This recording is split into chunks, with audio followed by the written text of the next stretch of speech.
ಕೆಲವು ಕಡೆಗಳಲ್ಲಿ ಗೃಹಲಕ್ಷ್ಮಿ ಯೋಜನೆಯಿಂದಲೂ ಕೂಡ ಫಲಾನುಭವಿಗಳು ಅನುಕೂಲ ಪಡ್ಕೊಂಡಿದ್ದಾರೆ. ಹಾಗೆ ಗೃಹ ಜ್ಯೋತಿಯಿಂದಲೂ ಅನುಕೂಲ ಪಡ್ಕೊಂಡಿದ್ದಾರೆ. ಯುವ ನಿಧಿಯಿಂದಲೂ ಕೂಡ, ಅನ್ನಭಾಗ್ಯದಿಂದಲೂ ಕೂಡ ಏನು 5 ಗ್ಯಾರಂಟಿ ಇದೆಯಲ್ಲ, ಕೆಲವು ಕಡೆಗಳಲ್ಲಿ ಸೀಮಿತವಾಗಿ ಅನುಕೂಲ ಪಡ್ಕೊಂಡವರಿದ್ದಾರೆ. ಆದ್ರೆ ಕನ್ಸಿಸ್ಟ್ ಆಗಿ ಹಣ ಹಾಕಲಿಲ್ಲ ಅನ್ನೋದೆಲ್ಲವೂ ಕೂಡ ಆರೋಪಗಳಿದಾವೆ. ಸದ್ಯಕ್ಕೆ ಸರ್ಕಾರ ಇದನ್ನ ಹೇಗ್ ಬ್ಯಾಲೆನ್ಸ್ ಮಾಡುತ್ತೋ ಗೊತ್ತಿಲ್ಲ. ಬೊಕ್ಕಸ ಖಾಲಿಯಾಗಿದೆ. ಮುಂದಿನ ದಿನಗಳಲ್ಲಿ ಇನ್ನು 2 ವರ್ಷ ಉಳಿದಿರೋದ್ರಿಂದಾಗಿ ಬಹುಶಃ ಗೊತ್ತಿಲ್ಲ ಇದನ್ನೆಲ್ಲ ಹೇಗ್ ಬ್ಯಾಲೆನ್ಸ್ ಮಾಡ್ತಾರೆ, ಆರ್ಥಿಕವಾದಂತ ಒಂದು ಶಿಸ್ತನ್ನ ಹೇಗೆ ಪಾಲಿಸ್ತಾರೆ ಅನ್ನೋದು. ಹೆಚ್ಚಿನ ಮಾಹಿತಿಯೊಂದಿಗೆ ನ್ಯೂಸ್ ಡೆಸ್ಕ್ ನಿಂದ ನಮ್ಮ ಪ್ರತಿನಿಧಿ ಹನುಮಂತು ಈಗ ನೇರ ಸಂಪರ್ಕದಲ್ಲಿದ್ದಾರೆ. ಹನುಮಂತು, ನಾವಿವತ್ತು ಯುವ ನಿಧಿ ಯೋಜನೆಯ ಅಸಲಿಯತ್ತೇನು ಅನ್ನೋದನ್ನ ರಾಜ್ಯದ ಜನರ ಮುಂದೆ ತೆರೆದಿಡ್ತಾ ಇದೀವಿ. ಜನರ ಅಭಿಪ್ರಾಯವನ್ನು ಕೇಳ್ತಾ ಇದೀವಿ. ಸದ್ಯಕ್ಕೆ ನಂಬರ್ಸ್ ನೋಡೋದಾದ್ರೆ ಎಷ್ಟು ಖರ್ಚಾಗಿದೆ, ಎಷ್ಟು ಪದವೀಧರರು ಅನುಕೂಲ ಪಡ್ಕೊಂಡಿದ್ದಾರೆ, ತಮ್ಮ ಹತ್ರ ಏನಿದೆ ಇನ್ಪುಟ್ಸ್ ಹನುಮಂತು? ರಂಜಿತ್, 2023ರ ಚುನಾವಣೆಯಲ್ಲಿ ಕಾಂಗ್ರೆಸ್ ಕೇವಲ ಅಂದಿನ ಬಿಜೆಪಿ ಸರ್ಕಾರದ ಭ್ರಷ್ಟಾಚಾರದ ವಿಚಾರಗಳ ಬಗ್ಗೆ ಮಾತ್ರ ಪ್ರಚಾರ ಮಾಡಲಿಲ್ಲ. ಬದಲಿಗೆ ರಾಜ್ಯದ ಜನರಿಗೆ 5 ಗ್ಯಾರಂಟಿಗಳನ್ನ ಘೋಷಣೆ ಮಾಡಿತ್ತು. ಆ 5 ಗ್ಯಾರಂಟಿಗಳಲ್ಲಿ ಮಹಿಳೆಯರಿಗಾಗಿರ್ಬೋದು, ಅನ್ನಭಾಗ್ಯ ವಿಚಾರ ಆಗಿರ್ಬೋದು, ಆಮೇಲೆ ಬೇರೆ ಬೇರೆ ವಲಯಗಳನ್ನ ಗುರುತಿಸಿಕೊಂಡು ಗುರಿಯಾಗಿಸಿಕೊಂಡು 5 ಗ್ಯಾರಂಟಿಗಳನ್ನ ಘೋಷಣೆ ಮಾಡಿತ್ತು. ಸೇಮ್ ಟೈಮ್ ನಿರುದ್ಯೋಗಿಗಳನ್ನ ಗುರಿಯಾಗಿಸಿಕೊಂಡು ಯುವ ನಿಧಿಯ ಗ್ಯಾರಂಟಿಯನ್ನ ಘೋಷಣೆ ಮಾಡಿದ್ರು. ಯುವ ನಿಧಿ ಯಾಕೆ ಘೋಷಣೆ ಮಾಡಿದ್ರು ಅಂತಂದು ಹೇಳಿದ್ರೆ, ಸರ್ಕಾರದ ಮಟ್ಟದಲ್ಲಿ ಇರುವಂತಹ ಖಾಲಿ ಹುದ್ದೆಗಳೇನಿದಾವೆ ಆ ಹುದ್ದೆಗಳನ್ನ ಭರ್ತಿ ಮಾಡಬೇಕು, ಯುವ ಜನತೆಗೆ ಉದ್ಯೋಗ ಕೊಡಬೇಕು ಅನ್ನುವಂತಹ ನಿಟ್ಟಿನಲ್ಲಿ ಘೋಷಣೆಯನ್ನ ಮಾಡಿದ್ರು. ಯಾವುದು ಸರ್ಕಾರದ ಯಾವುದೇ ಯೋಜನೆ ಆಗಲಿ ಪರ ವಿರೋಧದ ಚರ್ಚೆಗಳು ಇದ್ದೇ ಇರ್ತದೆ. ಅದರ ಜೊತೆಗೆ ಪ್ಲಸ್ ಮೈನಸ್ ಅನ್ನೋ ರೀತಿಯಲ್ಲಿ ಇರ್ತದೆ. ಅದೇ ಕಾರಣಕ್ಕಾಗಿ ರಿಪಬ್ಲಿಕ್ ಕನ್ನಡದ 5 ಗ್ಯಾರಂಟಿಗಳ ಪ್ಲಸ್ ಮೈನಸ್ ಸದ್ಯದ ವಾಸ್ತವದ ಸ್ಥಿತಿಗತಿ ಏನಿದೆ ಅನ್ನುವಂತಹ ನಿಟ್ಟಿನಲ್ಲಿ ಒಂದಷ್ಟು ಅಭಿಯಾನಗಳನ್ನ ಕೂಡ ಮಾಡ್ತಾ ಇರುವಂತದ್ದು. ಈಗ ಸರ್ಕಾರಕ್ಕೆ 3 ವರ್ಷ ಪೂರೈಕೆ ಆಗ್ತಾ ಇದೆ. ಮೇ 20ಕ್ಕೆ 3 ವರ್ಷ ಪೂರೈಸಿರುವಂತಹ ಸರ್ಕಾರ ಪ್ರಾರಂಭದಲ್ಲಿ ಸಿಎಂ ಸಿದ್ದರಾಮಯ್ಯನವರು ಕೂಡ ಹೇಳಿದ್ರು, ನಾವು ನುಡಿದಂತೆ ನಡೆದಿದ್ದೇವೆ, 5 ಗ್ಯಾರಂಟಿಗಳನ್ನು 1 ವರ್ಷದಲ್ಲೇ ಇಂಪ್ಲಿಮೆಂಟ್ ಮಾಡಿದ್ದೇವೆ ಅನ್ನೋ ಮಾತುಗಳನ್ನು ಕೂಡ ಹೇಳಿದ್ರು. ಆದ್ರೆ ಸರ್ಕಾರಕ್ಕೆ ಬಹುದೊಡ್ಡ ಸವಾಲು ಆಗಿದ್ದು ಏನಂತಂದು ಹೇಳಿದ್ರೆ, ಆರ್ಥಿಕ ಶಿಸ್ತು ಮತ್ತೆ ಆರ್ಥಿಕ ಸಂಪನ್ಮೂಲ ಕ್ರೋಢೀಕರಣ ಆಗಬೇಕಾಗಿತ್ತು. ಯಾಕಂತಂದು ಹೇಳಿದ್ರೆ ಈ 5 ಗ್ಯಾರಂಟಿಗಳಲ್ಲಿ ನೇರವಾಗಿ ಒಂದಷ್ಟು ಫಲಾನುಭವಿಗಳಿಗೆ ಡಿಬಿಟಿ ಮೂಲಕ ಹಣ ವರ್ಗಾವಣೆ ಆಗುವಂತದ್ದು, ಒಂದು ಗೃಹಲಕ್ಷ್ಮಿ, ಮತ್ತೊಂದು ಯುವ ನಿಧಿ. ಈ ಎರಡೂಗಳ ಮೇಲೆ ತಾಂತ್ರಿಕ ದೋಷಗಳು ಪ್ರಾರಂಭದಲ್ಲಿ ಇತ್ತು. ಎಲ್ಲವೂ ಕೂಡ ಸರಿದೂಗಿಸಿಕೊಂಡು ಈಗ ನಿರುದ್ಯೋಗಿ ಯಾರೆಲ್ಲ ಇದಕ್ಕೆ ಅಪ್ಲೈ ಮಾಡಿದ್ದಾರೆ, ರಿಜಿಸ್ಟರ್ ಮಾಡಿದ್ದಾರೆ, ಅವರಿಗೆ ಹಣ ಹಾಕಬೇಕಾಗಿತ್ತು.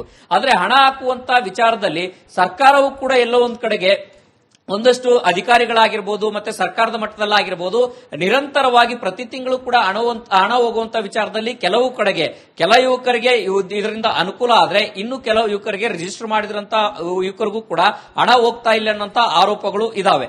ಮತ್ತೊಂದು ಕಡೆ ಮಾನಿಟರಿಂಗ್ ಮಾಡುವಂತ ವಿಚಾರದಲ್ಲೂ ಕೂಡ ಯುವಕರಿಗೆ ಸರಿಯಾಗಿ ಈ ಹಣದ ಜೊತೆಗೆ ನಿರುದ್ಯೋಗ ಭತ್ಯೆಯ ಜೊತೆಗೆ ಉದ್ಯೋಗಗಳನ್ನ ಸೃಷ್ಟಿ ಮಾಡುವಂತ ಕೆಲಸಕ್ಕೂ ಕೂಡ ಸರ್ಕಾರ ಮುಂದಾಗಬೇಕಾಗಿತ್ತು. ಯಾಕೆಂತ ಹೇಳಿದ್ರೆ ನಾವೇ ಕಳೆದ ಬಾರಿ ಸುದ್ದಿ ಮಾಡಿದ್ವಿ, ಸರ್ಕಾರದಲ್ಲಿ 2.80 ಉದ್ಯೋಗಗಳು ಖಾಲಿ ಇದಾವೆ. ಆ ಉದ್ಯೋಗಗಳ ಭರ್ತಿಗಳು ಇನ್ನೂ ಕೂಡ ಆಗ್ತಾ ಇಲ್ಲ ಅನ್ನೋ ಯುವಕರಿಗೆ, ಯುವಜನರಿಗೆ ಒಂದಷ್ಟು ಯುವ ನಿಧಿಯ ಆಧಾರಿತವಾಗಿ ಭತ್ಯೆ ಕೊಡೋದ್ರ ಜೊತೆಗೆ ಉದ್ಯೋಗಗಳು ಸೃಷ್ಟಿ ಆಗಬೇಕು ಅನ್ನೋ ಬಹುದೊಡ್ಡ ಹೋರಾಟಗಳು ಕೂಡ ಆಯ್ತು.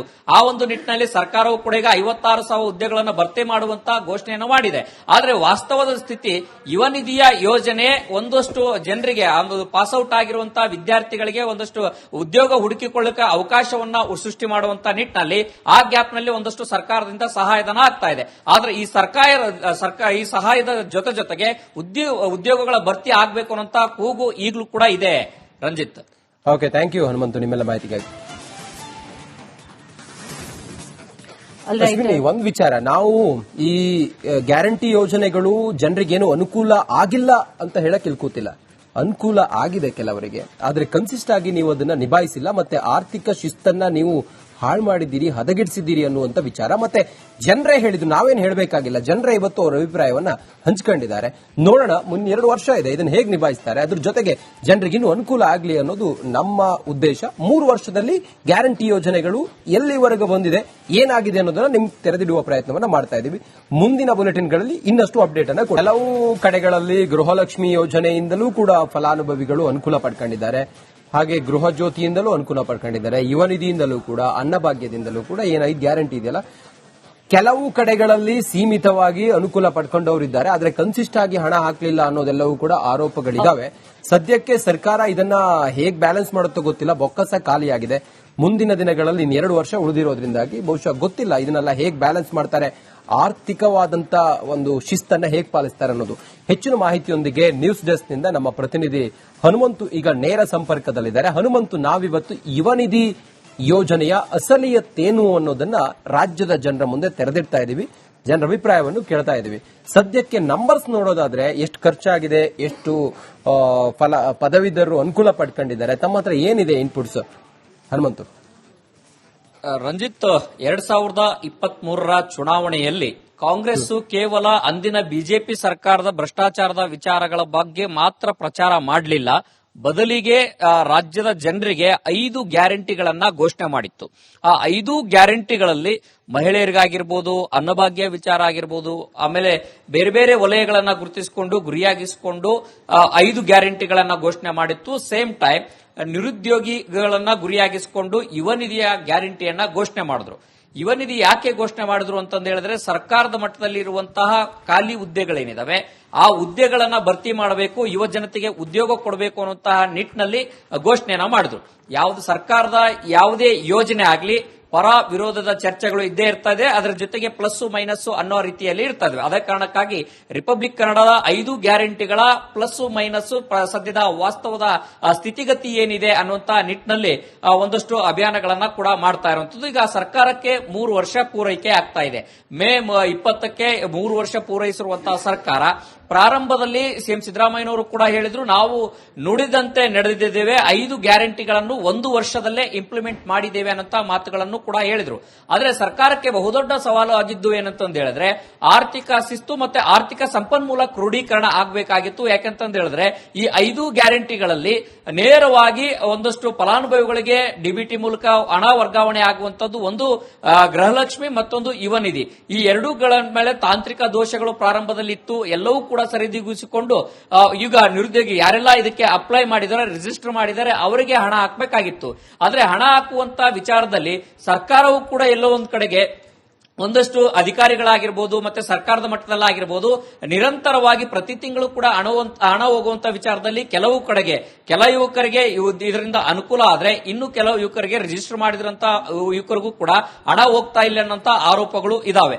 ಮತ್ತೊಂದು ಕಡೆ ಮಾನಿಟರಿಂಗ್ ಮಾಡುವಂತ ವಿಚಾರದಲ್ಲೂ ಕೂಡ ಯುವಕರಿಗೆ ಸರಿಯಾಗಿ ಈ ಹಣದ ಜೊತೆಗೆ ನಿರುದ್ಯೋಗ ಭತ್ಯೆಯ ಜೊತೆಗೆ ಉದ್ಯೋಗಗಳನ್ನ ಸೃಷ್ಟಿ ಮಾಡುವಂತ ಕೆಲಸಕ್ಕೂ ಕೂಡ ಸರ್ಕಾರ ಮುಂದಾಗಬೇಕಾಗಿತ್ತು. ಯಾಕೆಂತಂದ ಹೇಳಿದ್ರೆ ನಾವೇ ಕಳೆದ ಬಾರಿ ಸುದ್ದಿ ಮಾಡಿದ್ವಿ, ಸರ್ಕಾರದಲ್ಲಿ 2.80 ಉದ್ಯೋಗಗಳು ಖಾಲಿ ಇದಾವೆ, ಆ ಉದ್ಯೋಗಗಳ ಭರ್ತಿಗಳು ಇನ್ನೂ ಕೂಡ ಆಗ್ತಾ ಇಲ್ಲ ಅನ್ನೋ ಯುವಕರಿಗೆ, ಯುವಜನರಿಗೆ ಒಂದಷ್ಟು ಯುವ ನಿಧಿಯ ಆಧಾರಿತವಾಗಿ ಭತ್ಯೆ ಕೊಡೋದ್ರ ಜೊತೆಗೆ ಉದ್ಯೋಗಗಳು ಸೃಷ್ಟಿ ಆಗಬೇಕು ಅನ್ನೋ ಬಹುದೊಡ್ಡ ಹೋರಾಟಗಳು ಕೂಡ ಆಯ್ತು. ಆ ಒಂದು ನಿಟ್ಟಿನಲ್ಲಿ ಸರ್ಕಾರವು ಕೂಡ ಈಗ 56,000 ಉದ್ಯೋಗಗಳನ್ನು ಭರ್ತಿ ಮಾಡುವಂತ ಘೋಷಣೆಯನ್ನು ಮಾಡಿದೆ.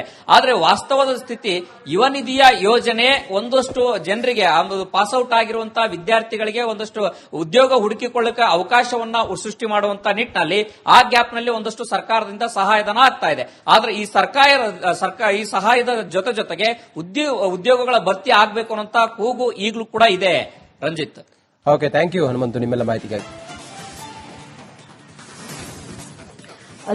ಒಂದು ವಿಚಾರ, ನಾವು ಈ ಗ್ಯಾರಂಟಿ ಯೋಜನೆಗಳು ಜನರಿಗೇನು ಅನುಕೂಲ ಆಗಿಲ್ಲ ಅಂತ ಹೇಳಕ್ ಕೂತಿಲ್ಲ, ಅನುಕೂಲ ಆಗಿದೆ ಕೆಲವರಿಗೆ. ಆದ್ರೆ ಕನ್ಸಿಸ್ಟ್ ಆಗಿ ನೀವು ಅದನ್ನ ನಿಭಾಯಿಸಿಲ್ಲ, ಮತ್ತೆ ಆರ್ಥಿಕ ಶಿಸ್ತನ್ನ ನೀವು ಹಾಳು ಮಾಡಿದ್ದೀರಿ, ಹದಗೆಡಿಸಿದ್ದೀರಿ ಅನ್ನುವಂತ ವಿಚಾರ. ಮತ್ತೆ ಜನರೇ ಹೇಳಿದ್ರು, ನಾವೇನು ಹೇಳಬೇಕಾಗಿಲ್ಲ, ಜನರೇ ಇವತ್ತು ಅವರ ಅಭಿಪ್ರಾಯವನ್ನ ಹಂಚಿಕೊಂಡಿದ್ದಾರೆ.